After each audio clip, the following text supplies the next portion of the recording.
आज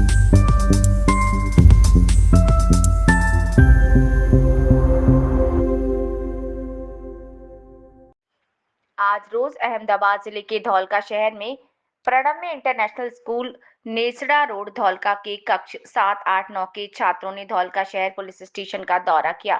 धौलका शहर police station campus में sub jail, PSO office, fingerprint office, wireless office और LEB office, PE personal room जैसे अलग अलग ऑफिस के कार्यों और सेवाओं के बारे में बच्चों को पुलिस कांस्टेबल वाला जी ने सूचित किया। उन्होंने सभी छात्रों को इंडियन पेनल कोड की धाराओं और संविधान के महत्वपूर्ण सिद्धांतों के बारे में छात्रों को माहितगार किया और सभी छात्रों को उनके मन में उपस्थित सवालों का निराकरण भी किया। विभिन्न धाराओं के बारे में बताया, पॉस्को एक्ट के बारे में जानकारी दी, साथ ही खून डकैती जैसी धारा कब कैसे लगती है इसके बारे में भी बताया। पुलिस के बड़े बड़े पोस्ट और रैंक के बारे में भी जानकारी दी गई।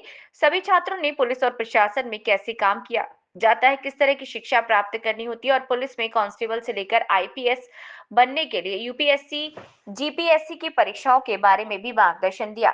इस मौके पर प्रणम्य इंटरनेशनल स्कूल के प्राचार्य विक्रम आर राणा और शिक्षक गण भी शामिल हुए। वंदे भारत न्यूज लाइव 24 के लिए महेश सोनारा की रिपोर्ट, अहमदाबाद, गुजरात से। स्कूल મને ખબર નહીં પણ હમણાં માહિતી ચલો નીકળું, ફોન કરીશું તમને.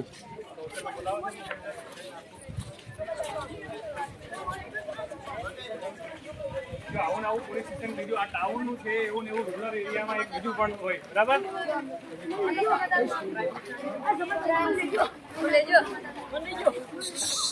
એ અવાજ નહીં, ચલો ઉતરવાનું છે આપણે શાંતિથી, ધીમે ધીમે.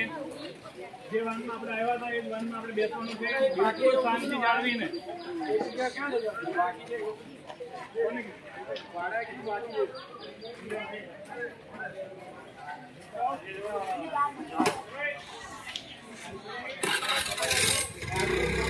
અહીંયા ક્રાઇમનો દાખલો નીકળે એ બતાવો છોકરાઓને.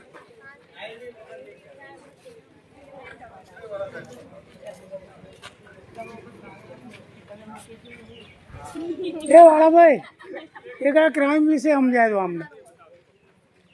હા, આ ક્રાઇમ ના તમને આપણે ક્રાઇમની વાત થઈ ગઈ તો ફરી વખત ક્રાઇમ વિશે સમજાય. તો આ શું લખ્યું છે? આપણે ત્યાં ઓલું ખૂણામાં ઊભા થયા ત્યાં ક્રાઇમ વિશે સમજાવી દીધું. પોલીસ જ્યારે કોઈ બી વ્યક્તિને નોકરીની જરૂર પડે છે અને એનું આધાર કાર્ડ ધોળકાનું છે તો આ દાખલો લેવા આવો હોય, કંપનીમાં જવું હોય ને તો એવું કે ભાઈ તમે પોલીસનો દાખલો લેતા હો, પણ કેવા પ્રકારનો દાખલો કે ભાઈ કોઈ વ્યક્તિ જ્યારે અહીં આવે છે એટલે આ બેન ઓનલાઈન એનું આધાર કાર્ડમાં નામ નાખીને ચેક કરે ભાઈ આની ઉપર કોઈ પણ પ્રકારનો ગુનો દાખલ છે નહીં, ક્રિમિનલ માઇન્ડ છે નહીં, ના હોય તો બેન અહીંથી દાખલો લખીને આપે. પછી ઓલી વાત થઈ હતી કે કોઈ બી ચોરી થઈ હોય તો એનો તમામ પ્રકારનો મુદ્દામાલની સાચવણી અહીંયા થાય. પછી પોલીસે 5 પેટી દારૂ પકડ્યો છે તો એ 5 પેટી દારૂ અહીંયા આવીને અમારે જમા કરાવવાનો હોય. એ દારૂ હોય, સોનું હોય કે પૈસા હોય, તમામ વસ્તુ અહીંયા જમા થાય. અને આ બેન એનો સ્પેસિફિક રૂમ હોય જેની ચાવી બેન પાસે જ હોય, એ બેન ધ્યાન રાખે. પછી કેટલા ગુના દાખલ થયા, કઈ સાલમાં દાખલ થયા, એના બધા રજીસ્ટર જો તમને સામે